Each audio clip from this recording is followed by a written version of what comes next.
melanjutkan kisah Keris Nogo Sosro Sabu Inten untuk sobat semua. Selamat menikmati. Salam bahagia dan sejahtera untuk Anda keluarga. Salam budaya.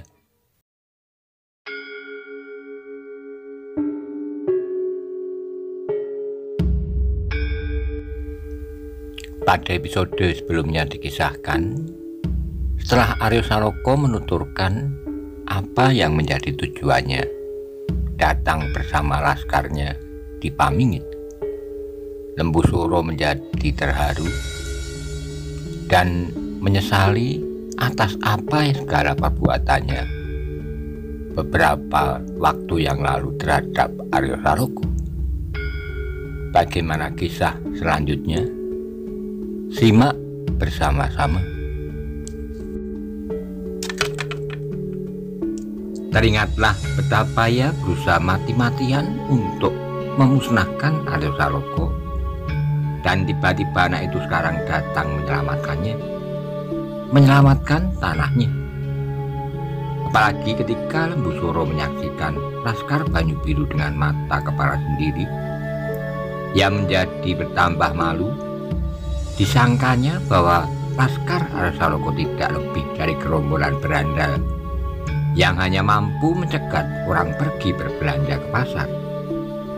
Namun ketika sudah disaksikannya sendiri Laskar itu, bergetarlah jantungnya seperti udara yang digetarkan oleh suara genderang Laskar Banyu Biru itu. Dan terngianglah kembali kata-kata Kebu Kanigoro. Golongan hitam bukanlah mereka yang hitam pada wadak dan tata kelahirannya, tapi golongan hitam adalah mereka yang berhati hitam. Lembu Suro menundukkan wajahnya. Ia tidak kuasa lagi menyaksikan Laskar yang perkasa itu. Tapi lebih daripada itu, ia menjadi terharu atas kenyataan yang dialaminya.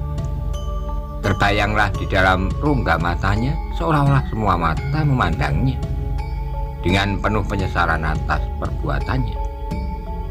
Lembu Suro terkejut ketika sekali lagi terdengar sorak, "Hidup Laskar Banyu Biru!"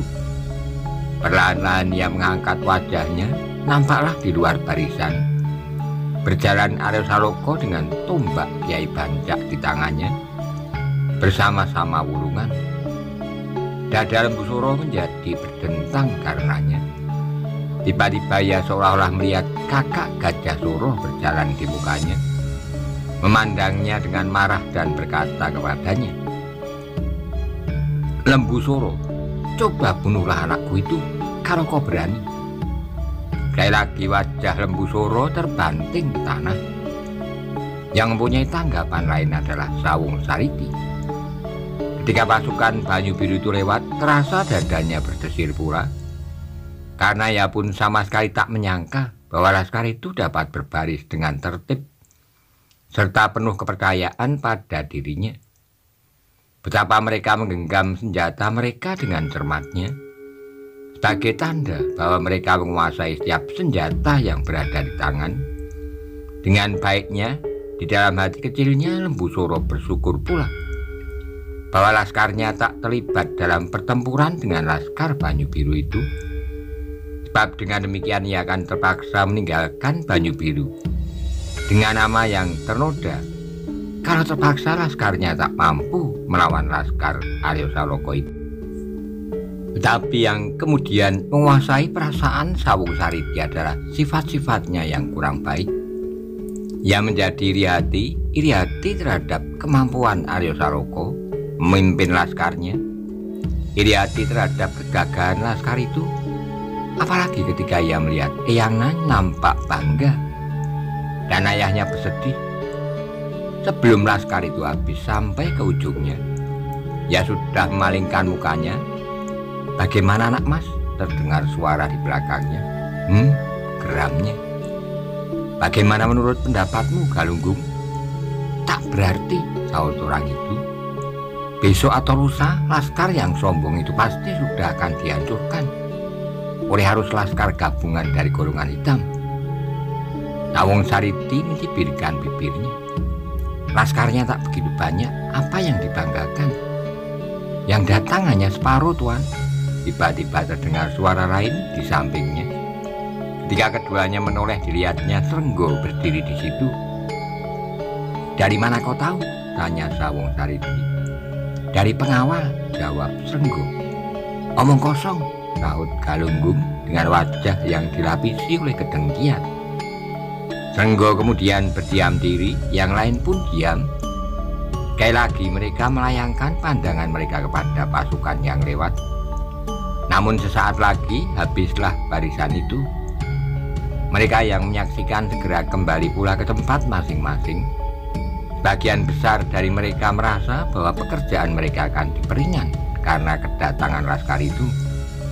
Bahkan mungkin nyawa mereka pun akan selamat pula.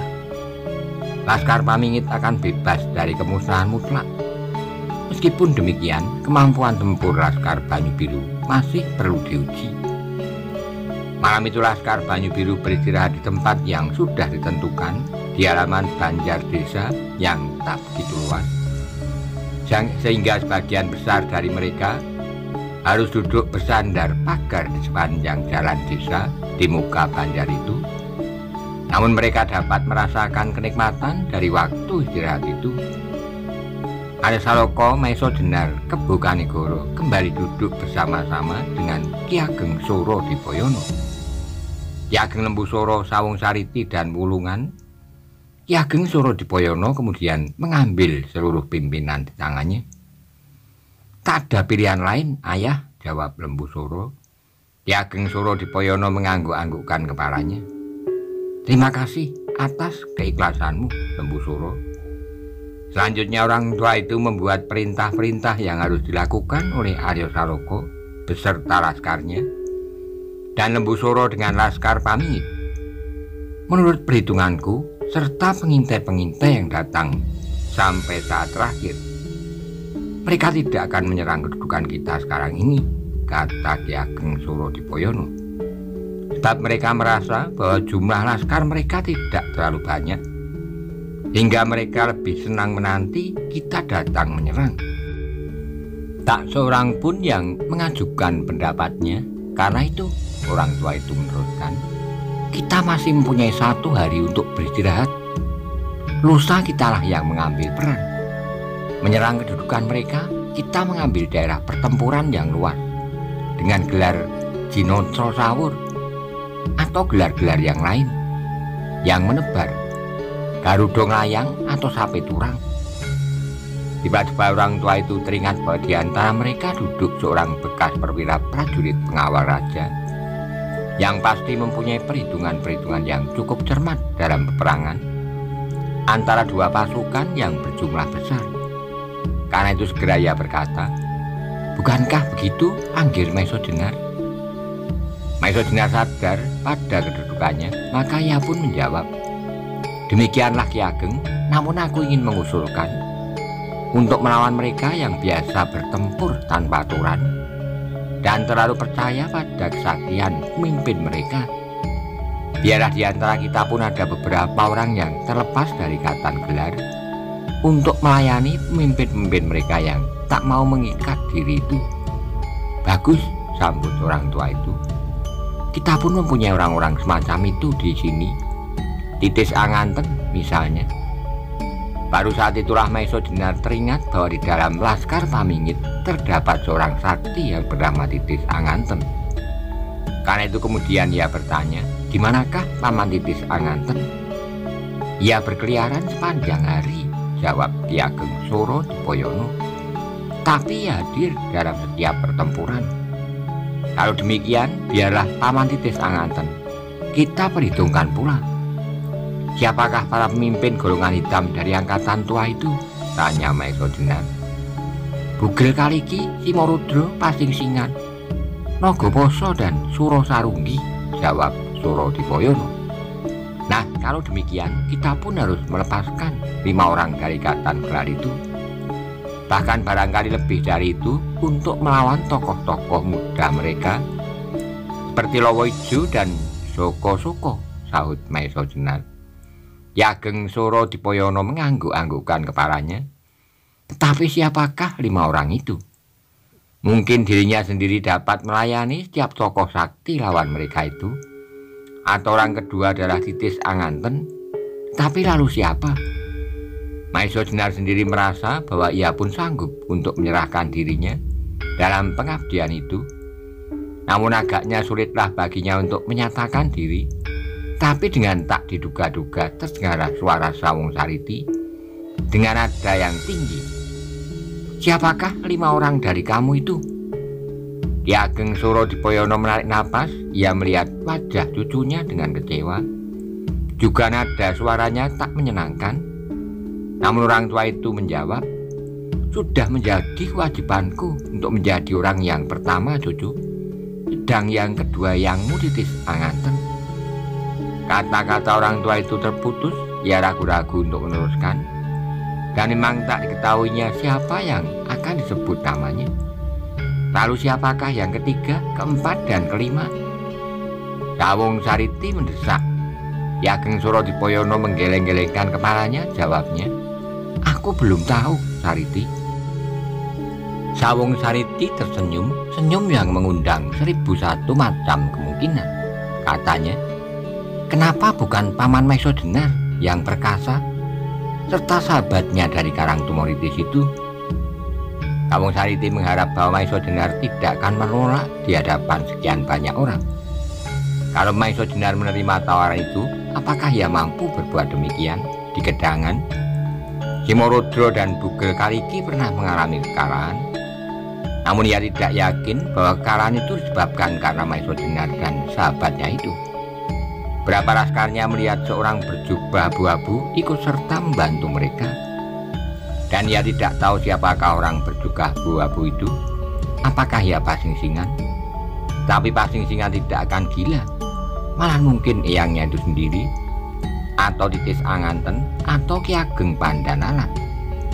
Sekarang tanpa bantuan orang pun Maiso Jenar pasti akan binasa. Bukan Karyo Saloko tak banyak berarti tanpa Maiso Jenar. Oleh perhitungan itu Sawung Sariti menjadi tegang menunggu jawaban dari orang yang dijerumuskannya ke dalam kesulitan itu. Maiso Jenar tidak dapat tepat menebak maksud anak itu. Namun ia merasa bahwa ada sesuatu maksud terkandung di balik kata-katanya. Meskipun demikian, perlahan-lahan ia menjawab, baiklah Angger, kalau Angger Sawung Sariti berpendapat demikian, serta Ki Ageng Surodipoyono menyetujuinya, aku akan dan sahabatku dari Karang Tumoritis ini akan bersedia untuk membantu. Ki Ageng Surodipoyono terkejut mendengar kesanggupan Maiso Jenar. Karena itu segera memotong, Angger Maiso Jenar, sebenarnya tidak perlu diartikan bahwa setiap orang harus melawan satu di antara mereka. Aku pernah memakai cara yang lain, kelompok demi kelompok. Sebelum Ki Ageng meneruskan kata-katanya, Sawung Sariti telah menyela. Usaha itu ternyata gagal. Setiap kali 5 atau 6 di dalam kelompok itu terbunuh. Kalau demikian, Maiso Jenar menengahi, biarlah aku berada dalam kelompok-kelompok itu. Demikian juga Kakang Putut Karangjati, biarlah ia berada pada kelompok yang lain. Ki Ageng Surodipoyono tak dapat berbuat lebih baik lagi selain menyetujui terakhir Maiso Jenar itu. Sawung Sariti menjadi agak kecewa karenanya. Namun bagaimanapun juga ia mengharap Maiso Jenar akan masuk ke dalam perangkapnya. Demikianlah akhirnya mereka masing-masing meninggalkan pertemuan itu kembali ke dalam lingkungannya. Karyo Saloko, Maiso Jenar, dan Kebu Kanigoro ke halaman Banjar Desa. Sedang Lembu Soro dan Sawung Sariti kembali ke dalam pasukannya yang payah. Di dalam kelompok yang kecil itu tinggallah Ki Ageng Surodipoyono dan Wulungan, yang akhirnya mereka mempergunakan sisa malam itu untuk beristirahat. Pagi-pagi benar Ki Ageng Surodipoyono telah bangun. Ia menunggu kalau ada tanda-tanda atau laporan bahwa orang-orang dari golongan hitam mulai bergerak. Tapi ternyata bahwa perhitungannya benar, hari itu mereka masih dapat beristirahat sehari penuh. Belum pada keesokan harinya mereka harus bekerja mati-matian. Kesempatan hari itu dipergunakan untuk menyusun kembali pasukan Pamingit serta menempatkan mereka ke dalam pondok-pondok di desa itu. Demikian juga Laskar Banyu Biru pun telah disediakan tempat-tempat untuk bernaung dari dinginnya embun malam. Pada malam harinya keadaan menjadi bertambah tegang. Mereka harus beristirahat sebaik-baiknya sebab mereka tahu bahwa besok mereka harus bertempur kembali. Yang paling tegang di antara mereka adalah Aryo Saloka. Ia selalu teringat kepada ibunya kalau besok ia menerobos pertahanan golongan hitam dan dapat mendesaknya apakah yang akan dilakukan oleh golongan hitam itu terhadap ibunya. Tetapi ketika ia sedang berangan-angan di muka pondoknya, tiba-tiba muncullah dari kegelapan malam seorang yang bertubuh kecil, berjalan seperti seorang perempuan mendekatinya. Berapa langkah di mukanya orang berhenti dan bertanya, "Aryo Saloka kah ini?" Aryo Saloka tahu siapa yang datang. Karena itu ia berdiri dan menyambutnya. "Ya, Eyang." Orang itu tertawa perlahan-lahan. "Kau sedang bersedih?" "Tidak, Yang," saut Aryo tergagap. "Jangan berdusta, kau rindu pada ibumu?" tanya Titis Anganten pula. Aryo Saloka tertegun. Orang tua itu dapat menebak perasaannya dengan tepat. Namun demikian ia agak malu juga untuk mengiyakan. Ketika Aryo diam, bertanyalah Titis Anganten itu, "Pamanmu ada?" "Ada, Yang. Apakah Yang mau bertemu dengan Paman Maesodena?" tanya Aryo pula. "Tidak," jawab orang tua itu sambil duduk di samping Aryo. "Aku hanya perlu kau. Ada sebuah berita untukmu." Aryo menjadi tertarik pada berita yang dibawa oleh Titis Anganten. "Berita pentingkah itu, Yang?" tanya Aryo. "Sangat penting bagimu, bagi ketentraman hatimu," jawab Titis Anganten. "Berita tentang ibumu?" Aryo terlonjak. "Ibu?" Ia menegaskan. "Ya." "Bagaimanakah dengan ibu?" Ia tidak sabar lagi. "Duduklah Aryo, dengarlah baik-baik. Aku akan bercerita tentang ibumu," kata Titis Anganten perlahan-lahan. Aryo duduk kembali. Ia menjadi sedemikian ingin segera mengetahui berita apakah yang akan disampaikan kepadanya. Titis Anganten memulai. Ketika golongan hitam itu menyerbu Pamingit, Pamingit sedang kosong. Pamanmu Lembusura dan adikmu Sawung Sariti berada di Banyu Biru. Mereka sedang bersiap-siap untuk menghadapi laskarmu. Nah, dengan mudahnya golongan hitam itu dapat masuk ke dalam kota, hampir tanpa perlawanan. Semua laskar Pamingit yang ada lari cerai-berai. Tak ada seorang pun yang ingat untuk menyelamatkan Nyai Lembusura dan ibumu. Untunglah bahwa aku sejak semula selalu melihat kemungkinan-kemungkinan yang bisa terjadi. Aku melihat persiapan-persiapan yang dilakukan oleh golongan hitam, sehingga dengan demikian aku sempat menyingkirkan bibi serta ibumu itu. Jadi ibuku selamat? Tanya Aryo. Ya, ibumu selamat, jawab Titis Anganten. Tiba-tiba rongga dada Aryo terasa tersumbat. Nafasnya menjadi sesak dan tidak setahunya ia berbisik, Tuhan Maha Besar. Kemudian Aryo mutar duduknya, lalu bersujud kepada orang tua yang menyelamatkan ibunya itu sambil berkata, tak dapat aku menyatakan betapa besar terima kasihku kepada Yang Titis Anganten. Orang tua itu tertawa nyaring, kemudian tanpa berkata sepatah kata pun, ia berdiri dan berjalan pergi. Yang, Aryo mencoba memanggil, tetapi Titis Anganten tidak berhenti. Yang terdengar hanyalah derai tawanya. Lamat-lamat kemudian terdengar ia berkata, aku sudah mengantuk, besok aku akan turut bertempur dengan Yangmu. Kembali Aryo tertegun diam. Ia tidak sampai sempat bertanya di mana ibunya sekarang. Namun ia percaya bahwa Titis Anganten telah menempatkan ibunya di tempat yang aman. Dengan demikian hati Aryo Saloka menjadi agak tentram. Tidak perlu lagi ia mencemaskan nasib ibunya, meskipun seandainya orang-orang golongan hitam nanti menghancur lumatkan Pamingit. Demikianlah ketika malam menjadi semakin dalam, Aryo pun segera masuk ke dalam pondok yang disediakan untuknya. Dilihatnya gurunya sedang tidur dengan nyenyaknya di samping Kebu Kanigoro. Di luar beberapa orang masih duduk berjaga-jaga, tetapi malam itu Aryo dapat tidur dengan nyenyaknya.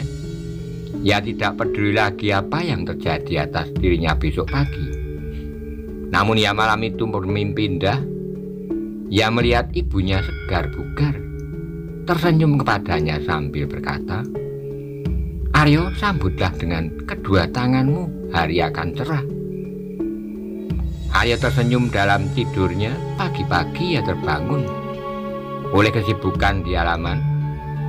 Beberapa orang telah siap dengan senjata di tangan. Meskipun beberapa orang masih enak-enak menikmati minum air serai yang hangat dengan segumpal gula kelapa. Dilihatnya gurunya Maiso Jenar dengan Kebu Kanigoro pun sedang minum dengan segarnya. Cepat-cepat Aryo mengambil air wudhu. Sesudah sembahyang subuh, kemudian ia pun turut serta duduk sekitar perapian sambil menghangatkan tubuhnya. Bentar kemudian datanglah beberapa orang pengantar nasi hangat dengan serundeng kelapa dan segumpal sambal wijen.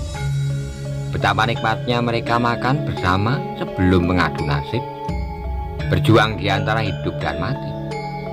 Nasi itu adalah mungkin sekali nasi yang terakhir yang dapat dinikmatinya. "Kita berada di sayap kiri," terdengar gurunya bergumam. Aryo mengangguk sambil menelan segumpal nasi lewat lehernya. Setelah mereka mengasuh sejenak, terdengarlah tengoro dibunyikan. Laskar Banyu Biru itu pun segera bersiap dan berbaris menuju ke sawah di depan desa Pangrantunan. Mereka dengan tidak menghiraukan lagi tanaman-tanaman yang sedang tumbuh, segera merapatkan diri dalam barisan. Beberapa orang pemimpin dari laskar masing-masing segera menghadap Ki Ageng Suro Dipoyono untuk mendapat beberapa cara menghadapinya. Apabila mungkin mereka harus memilih lawan. Jangan sampai ada korban sia-sia. Ketika sangkakala berbunyi, barisan itu mulai bergerak. Dalam keremangan pagi, nampaklah barisan itu seperti seekor naga raksasa yang berenang di dalam air yang keruh. Di depan berjalan Laskar Pamingit, di bawah pimpinan Lembu Soro sendiri, dibantu oleh Sawung Sariti, Wulungan, dan Galunggung. Sedang di belakang berjalan Laskar Banyu Biru di bawah pimpinan Aryo Saloko, dibantu oleh bantaran Panjawi, Jaladri, dan Sendang Papat. Di tangan Aryo Saloko tergenggam erat-erat pusaka Banyu Biru Kyai Bancak. Beberapa orang pengintai telah dikirim lebih dahulu untuk mengetahui di mana kira-kira orang-orang dari golongan hitam itu mempersiapkan diri. Biasanya mereka sama sekali tidak membuat garis-garis pertahanan yang tegas. Mereka bertempur di mana saja mereka ingin dan kapan saja mereka sempat. Tetapi jelas bahwa kali ini mereka berusaha sekuat-kuatnya untuk mempertahankan Pamingit. Bahkan mereka merasa bahwa lawan mereka telah separuh hancur, sehingga untuk menumpasnya tidaklah terlalu sulit. Tapi agaknya pengawas mereka pun telah mengetahui kedatangan Laskar Banyu Biru, sehingga dengan demikian mereka menjadi heran apakah agaknya Aryo Saloko telah menjadi gila. Apalagi kemudian kedua laskar itu berada di Pangrantunan bersama-sama, tidak seperti yang mereka harapkan bertempur satu sama lain.